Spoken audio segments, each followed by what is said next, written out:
गुरु के चरणों में नमन करते हुए, इस बलिदानी सप्ताह को नमन करते हुए मैं सबसे पहले धन्यवाद करना चाहूंगा दिल्ली सरकार के पूर्व मंत्री वली साहब का और यहाँ की कमेटी का, जिन्होंने मुझे अपनी बात कहने का मौका इस अवसर पर दिया। पूरे देश का किसान आज आंदोलित है। देश के करोड़ों किसानों की एक ही मांग है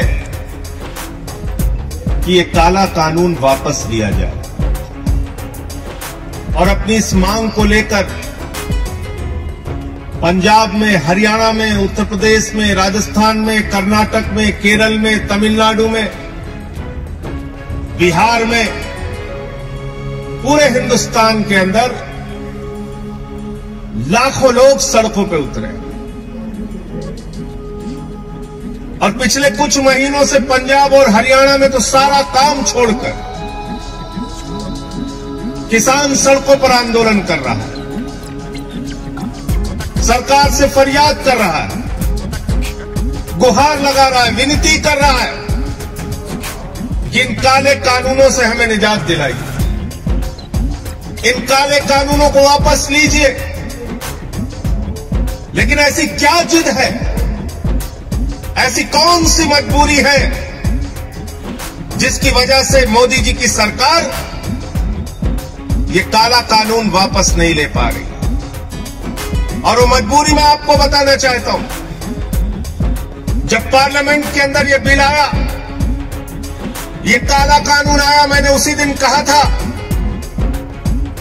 ये कानून किसानों के हित में नहीं है, बल्कि ये कानून हिंदुस्तान के करोड़ों किसानों के डेथ वारंट पे मोदी सरकार ने साइन किया है, और इसलिए हम इसका विरोध करते हैं।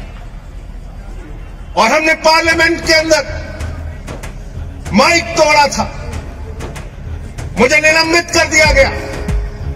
पूरी की पूरी भारतीय जनता पार्टी ऊपर से लेकर नीचे तक रो रही थी, संजय सिंह ने तो माइक तोड़ दिया, संजय सिंह ने तो माइक तोड़ दिया। अरे आज तो तुम किसानों की हड्डियां तोड़ रहे हो। मुझे निलंबित किया गया तो तुम्हारी सरकार को भी निलंबित किया जाना चाहिए।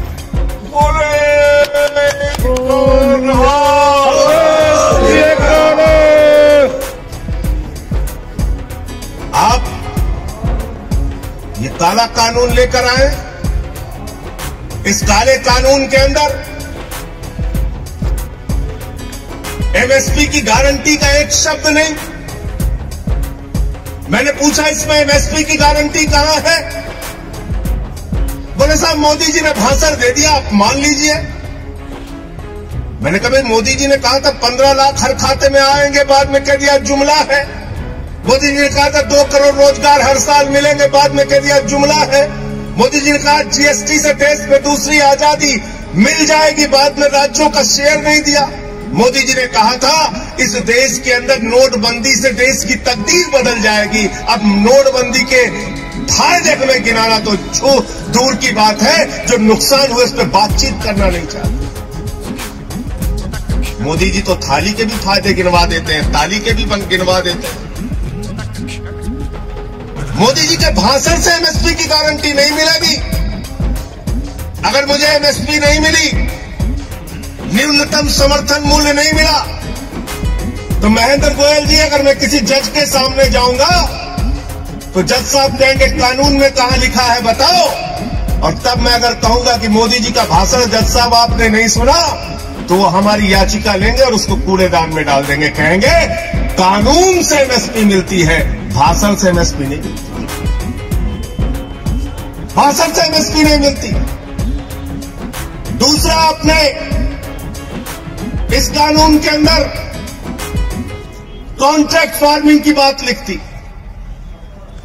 यानी किसान को उसके ही खेत में पूंजीपतियों का गुलाम बना दिया जाए। इस कानून में आपने असीमित भंडारण की छूट दे दी।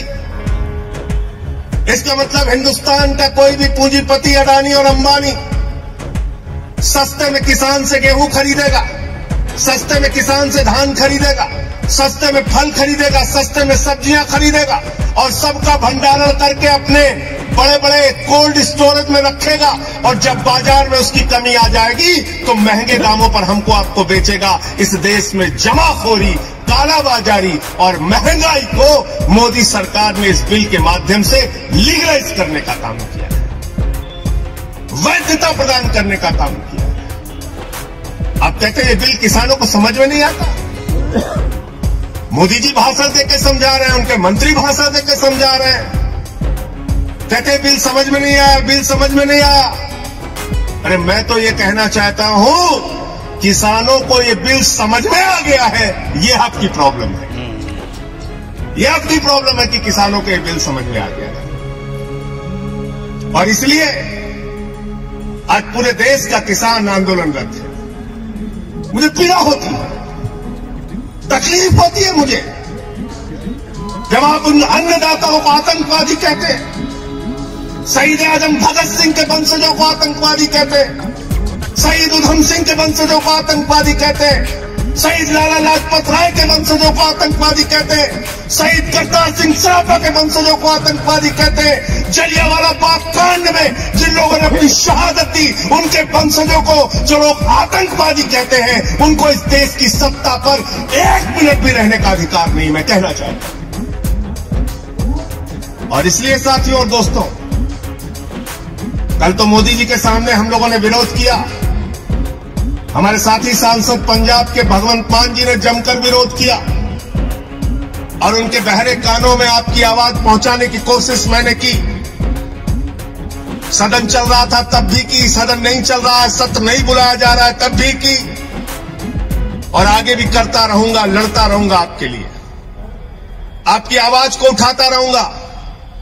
क्योंकि हमारे नेता अरविंद केजरीवाल जी ने साफ तौर पे कहा है, आम आदमी पार्टी का एक एक कार्यकर्ता सड़क से लेकर संसद तक किसानों के मुद्दे पर उनके साथ रहेगा।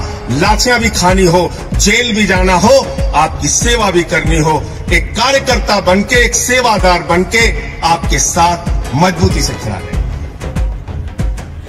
और इसलिए मैं आप लोगों से निवेदन करने के लिए आया हूं, विनती करने के लिए आया हूं। बल्ली साहब यहां बैठे बहुत सारे संघर्षों में जेल भी जा चुके हैं, लाठियां भी खाई हैं इन्होंने गरीबों के लिए, मजदूरों के लिए। महेंद्र गोयल जी हमारे विधायक जी हैं, कई दिनों से लगातार यहां पे सक्रिय हमारे कार्यकर्ता हैं साहब। मैं आप लोगों से एक ही बात कहना चाहता हूं, आपके आंदोलन से पहली बार हिंदुस्तान की सरकार डरी हुई है, खलबलाई हुई है, और इनको एक ना एक दिन, अब ज्यादा समय दूर नहीं है, मजबूर होना पड़ेगा, मजबूर होना पड़ेगा आपकी मांगों को पूरा करने के लिए। इस पूरे सप्ताह हम छोटे साहबजादों को नमन करके उनके सामने अपना, उनके बलिदान को याद करते हैं। क्योंकि वो जो कौम है, सिख कौम, इसका इतिहास हिंदुस्तान की आजादी के आंदोलन से लेकर और उससे पहले हमारे गुरुओं की जो शिक्षा है वो बलिदान और त्याग की शिक्षा है, सेवा की शिक्षा है। देश में कहीं भुखमरी हो, सिख समुदाय के लोग सबसे आगे। देश में कहीं आपदा आ जाए, सिख समुदाय के लोग सबसे आगे। देश में कहीं भूकंप आ जाए, बाढ़ आ जाए, सिख समुदाय के लोग सबसे आगे। तो इस कौम को, अपने गुरुओं को नमन करते हुए, छोटे साहबजादों के त्याग और बलिदान को याद करते हुए, उसके सामने सर झुकाते हुए हम सब ये संकल्प लेते हैं कि इस लड़ाई को हम लड़ेंगे और जीतेंगे। बहुत बहुत धन्यवाद और आभार, आपने मुझे यहां बुलाया और अपनी बात कहने का मौका दिया। धन्यवाद।